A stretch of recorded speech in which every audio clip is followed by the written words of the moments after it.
saksikan obrolan malam. Saya Christian Grich. Pelaku anak AG kasus penganiayaan David Ozora. Maksud kami adalah AG, anak yang berkonflik dengan hukum dalam kasus penganiayaan David Ozora, hari ini menjalani sidang lanjutan di Pengadilan Negeri Jakarta Selatan.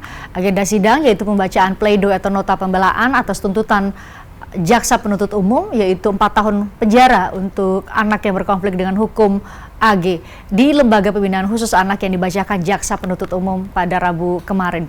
Menanggapi pledoi, jaksa tetap mempertahankan tuntutan tersebut secara lisan. Menurut Humas Pengadilan Negeri Jakarta Selatan, sebelumnya Majelis Hakim memberi kesempatan kepada jaksa penuntut umum apakah akan menanggapi pledoi penasihat hukum AG secara tertulis atau secara lisan. Jaksa memilih menanggapinya secara lisan.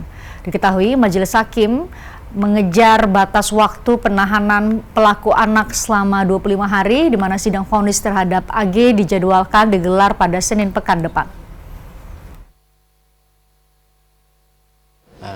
Dikaitkan dengan soal agenda sidang di mana hari Senin sudah harus putus, maka mau tidak mau kalau nanti ada permintaan dari penuntut umum misalkan setelah pledoi kemudian mau menanggapi tertulis, maka akan diskor sidang.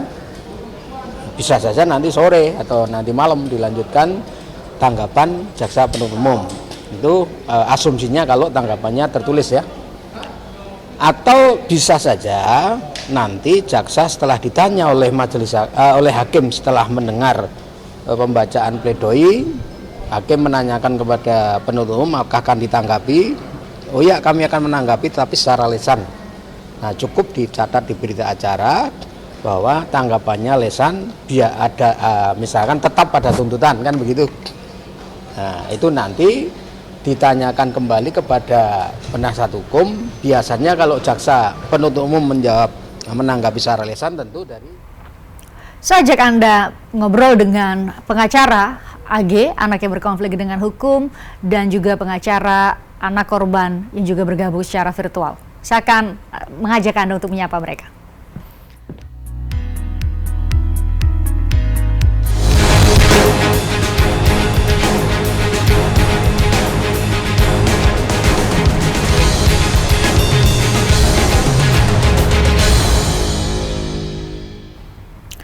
Saya sapa pengacara anak korban David Ozora, Melissa Anggraini, dan juga pengacara anak yang berkonflik dengan hukum AG, Mangata Toding Alo. Bang Mangata, Mbak Melissa, terima kasih sudah bergabung bersama kami di obrolan malam. Selamat malam, Mbak. Maaf. Ya. Selamat malam. Kalau pengacara keluarga sih mengatakan mengapresiasi tuntutan jaksa penuntut umum, tapi saya ke Bang Mangata. Bang Mangata mengatakan, ya, tim pengacara mengatakan banyak hal yang tidak dipertimbangkan oleh jaksa, termasuk kronologi versi anak yang berkonflik dengan hukum AG. Apa itu, Bang Mangata? Terima kasih, Mbak. Izin, Mbak Melissa, kami kemarin juga dari pihak PH dan keluarga dari anak korban terus hadir memantau sidang. Terkait kronologis, pastinya kami memiliki kronologis yang kami secara konsisten sampaikan sebagaimana di BAP maupun keterangan anak AG. Jadi kami tidak bisa berkomentar lebih jauh, Mbak, tapi nanti mungkin akan dibahas sedikit saat putusan yang terbuka untuk umum. Tapi sampai saat ini kami belum bisa komentar untuk itu. Intinya kami meluruskan di pledoi kami menurut versi kami pasti.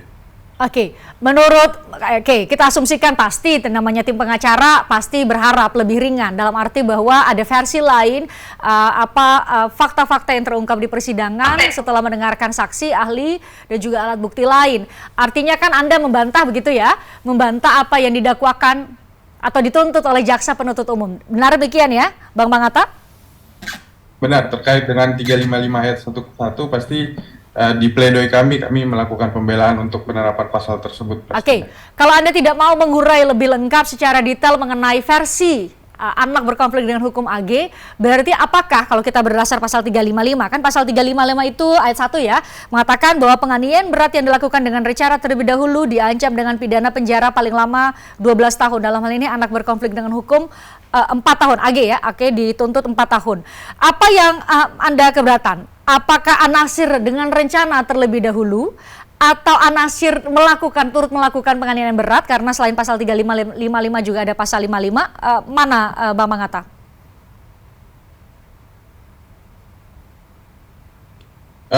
Itu udah agak di pokok perkara, Mbak. Cuma intinya kami pasti uraian pasal di pledoi kami ajukan keberatan pasti di beberapa unsur pasalnya. Oke. Kurang lebih itu dulu, Mbak.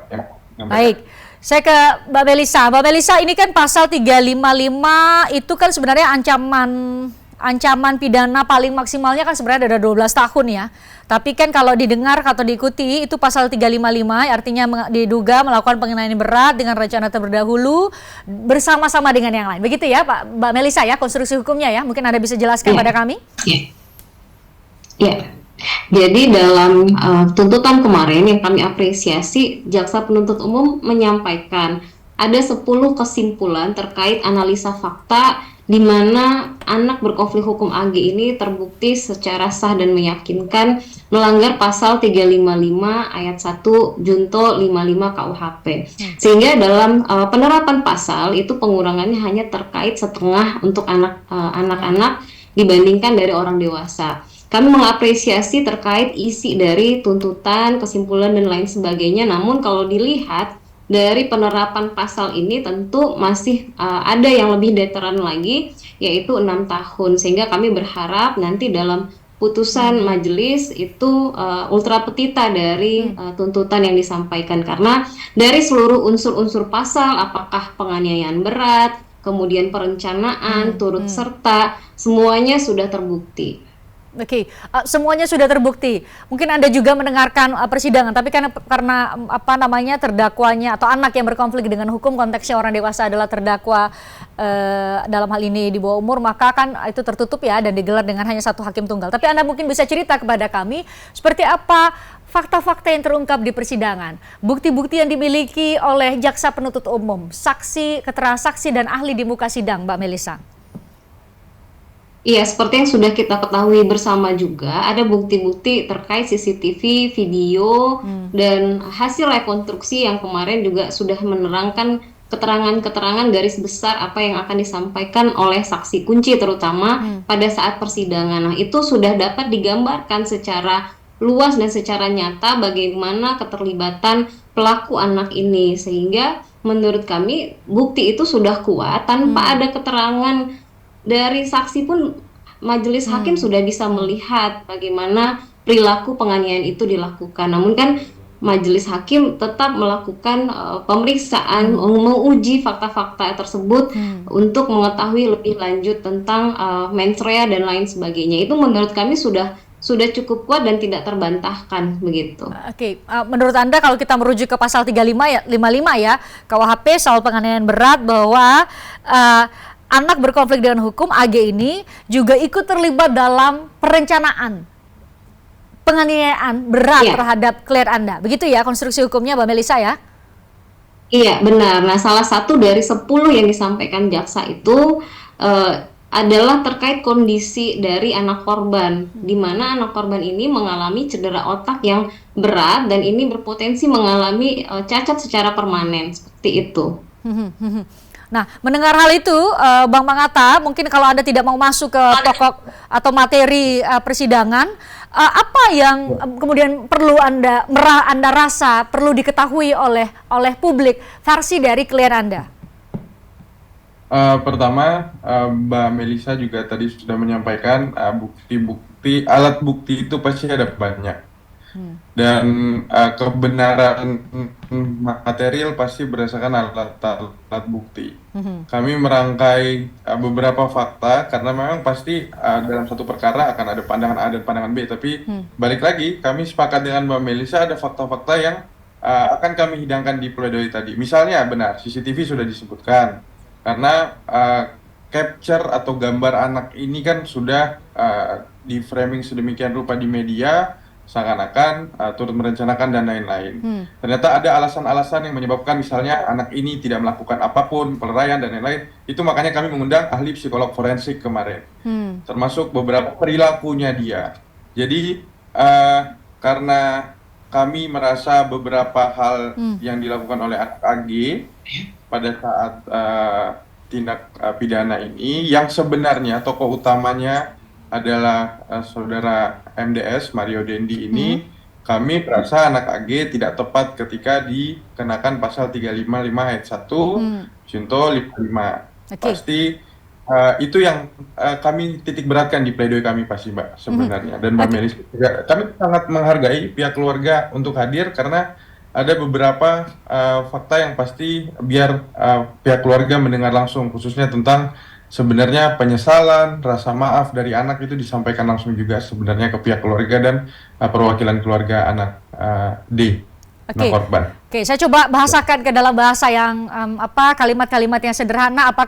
Benarkah Anda ingin mengatakan bahwa klien Anda, anak AG ini mau mengatakan bahwa yang salah sepenuhnya adalah pacarnya sendiri, Mario Dendi, yang melakukan dan punya inisiatif melakukan penganiayaan berat sebagaimana didakwakan oleh jaksa penuntut umum, dan dia tidak terlibat. Jadi dia tidak terlibat sama sekali dalam tindak pidana yang didakwakan. Itu yang mau dikatakan? Yang mau kita katakan tidak sesederhana itu Mbak, tapi intinya MDS adalah pelaku utama, posisi anak AG adalah bukan posisi yang sekali lagi tidak tepat jika itu dikenakan 355 ayat 1 ke 1 junto 55 KUHP Mbak. Oke, kalau tidak tepat kan ini. Perbedaan pasal 355 dengan pasal-pasal penganiayaan lain kan adalah persoalan itu penganiayaan berat satu, kemudian satu ada rencana terlebih dahulu. Anda mau mengatakan bahwa klien Anda AG ini tidak ikut dalam rencana? Iya, itu pasti akan ada terkait dengan pengetahuan akan rencana itu, unsur kesengajaan dan lain-lain. Itu pasti yang pokok utama yang kami bantah dalam pledoinya, Mbak. Tapi untuk detail tindakannya, balik lagi kami belum bisa share itu. Oke, Mbak Melisa, dari versi yang saya yakin juga tim pengacara dari anak korban juga melakukan pengumpulan bukti petunjuk lain untuk bisa menguatkan dan mendapatkan gambaran konstruksi hukumnya seperti apa. Memangnya AG memang tidak terlibat sama sekali dalam perencanaan terlebih dahulu dalam penganiayaan berat terhadap anak David Ozora?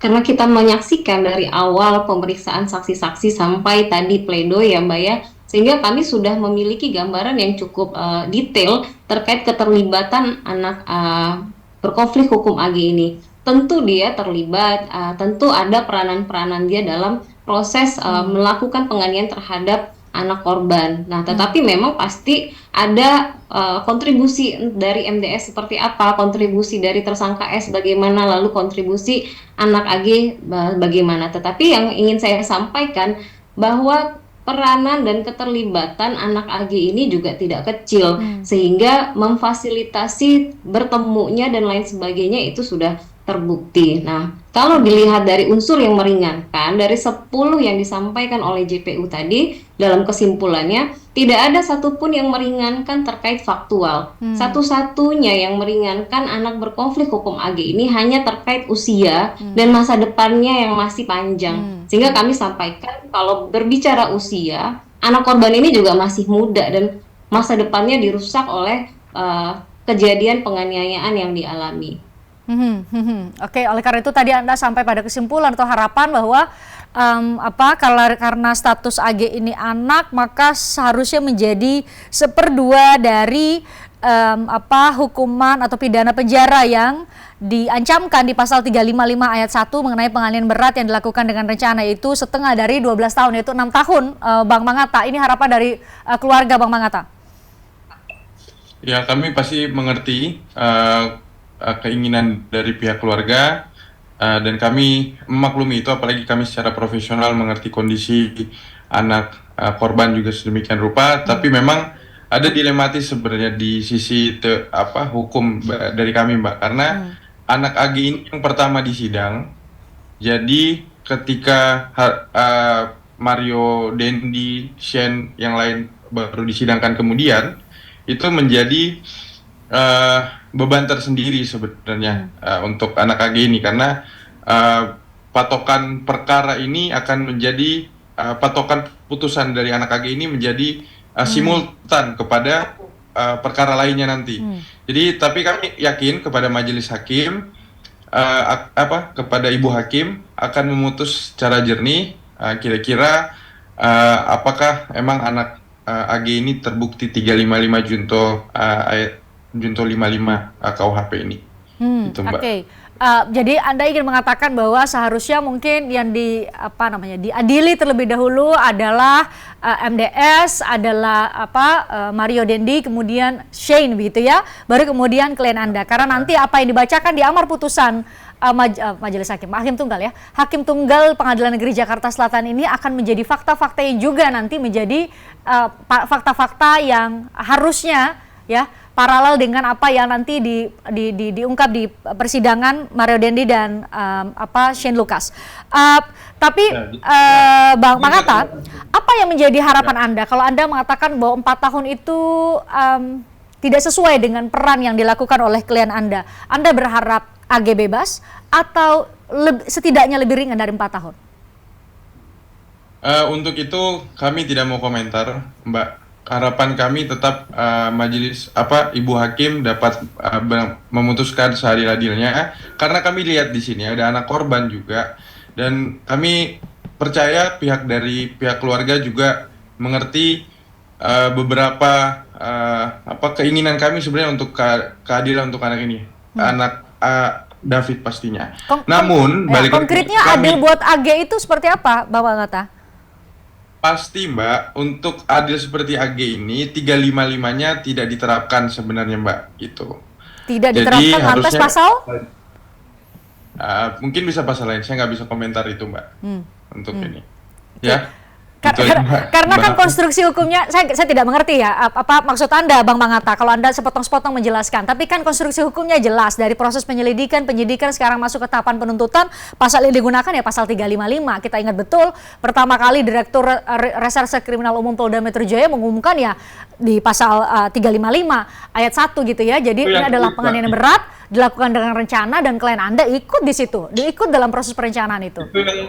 Itu yang keliru Mbak. Sebenarnya dari awal anak AG itu hanya 76C. 76C terus di SPDP kedua kepada kami 76C juga. Baru kemudian bahkan di Polda itu 76C dulu yang didahulukan, Mbak. Ya. Jadi ya, pasal 76C Undang-Undang Peradilan Anak. Ya betul, sistem Undang-Undang Perlindungan Anak ya, 76C, oke? 76C Undang-Undang Perlindungan Anak, betul. Jadi ketika memang tindak pidananya ini kepada anak AG dibilang 355, pastinya, dan ini tuntutan tunggal ya, 355 KUHP, pasti itu kami akan ajukan, kami sudah ajukan keberatan atas itu, gitu. Oke. Mbak Melisa, apakah Anda sepakat seharusnya ini menggunakan Undang-Undang Perlindungan Anak saja, tidak menggunakan KUH pidana? Bagaimana sih sebenarnya aturannya, mau pakai KUHP atau mau pakai undang-undang khusus, leg spesialis seperti Undang-Undang Perlindungan Anak yang katanya 76C ya? Pasal 76C harusnya. Ya, tentunya kalau dilihat dari perbuatan, maka yang dilakukan oleh para pelaku ini adalah perbuatan yang dilakukan oleh orang dewasa yang tidak selayaknya atau pada umumnya dilakukan oleh pelaku anak, sehingga dari unsur pasal pun kan ada terencana yang mengakibatkan penganiayaan berat, sehingga dari unsur pasal tidak diatur dalam lex spesialisnya. Makanya digunakanlah KUHP, dan ini memang perbuatan yang tidak selazimnya dilakukan oleh anak-anak. Nah, penerapan pasal kan juga sudah diatur dalam pasal 81 Undang-Undang Peradilan Anak, bahwa untuk anak setengahnya, saya rasa bahkan kalaupun deteren di 6 tahun masih tidak melebihi dari ancaman maksimal untuk anak yang diatur dan dirumuskan melalui Undang-Undang Sistem Peradilan Anak. Saya pikir sudah cukup tepat kok diletakkan pasal 355 ayat 1 Junto 55 ini, seperti itu. Nah, kita tanya ke Bang Atta, apa alas hukumnya, apa rasionalisasinya, kenapa kemudian jangan pakai pasal 355 KUHP, sedangkan Mbak Melisa bilang tadi di Undang-Undang Perlindungan Anak pun disebutkan bahwa ya boleh pakai 355 KUH pidana asalkan kemudian karena dia anak maka setengah dari ancaman hukuman tersebut. Tapi kok Anda tampaknya mengarahkan ke pasal 76C Undang-Undang Nomor 35 tahun 2014 ya tentang perlindungan anak. Ya. Karena hukumannya ringan? Lebih ringan? Bukan. Jadi berdasarkan berdasarkan ahli pidana juga yang kami ajukan, Jadi perspektif Undang-Undang Perlindungan Anak itu adalah untuk anak korban sebenarnya. Jadi kacamatanya adalah kacamata untuk dari korbannya. Tapi ketika kita melihat penerapan pasal 355 ini dilihat dari pasal 81 seperti kata Mbak Melisa tadi, maka teori atau dasar pembelaan kami membutuhkan keterangan saksi ahli. Nah, ahli ini kemarin sudah kami ajukan dan ahli ini kami lihat dalam tuntutan tidak dipertimbangkan dalam tuntutan dari penuntut umum kemarin. Itu makanya kami adukan pledoi ini, Mbak. Oke, kalau di pasal 76C Undang-Undang Nomor 35 Tahun 2014 tentang Perlindungan Anak itu disebutkan bahwa setiap orang dilarang menempatkan, membiarkan, melakukan, menyuruh melakukan atau turut serta melakukan kekerasan terhadap anak. Tapi menurut Anda jaksa penuntut umum tidak mempertimbangkan itu ya? Mbak Melisa saat ini tadi disampaikan karena memang ada batas waktu ya untuk penahanan anak berkonflik dengan hukum itu harus 25 hari, betul ya, maksimal 25 hari, maka kemudian mungkin dalam waktu dekat akan ada vonis. Mungkin Anda juga bisa kemudian singkat saja ya, Pak, menyampaikan harapan terakhir, mungkin Anda terus berkomunikasi dengan keluarga anak korban. Harapannya tadi sih sebenarnya udah Anda sampaikan angkanya 6 tahun, betul demikian ya?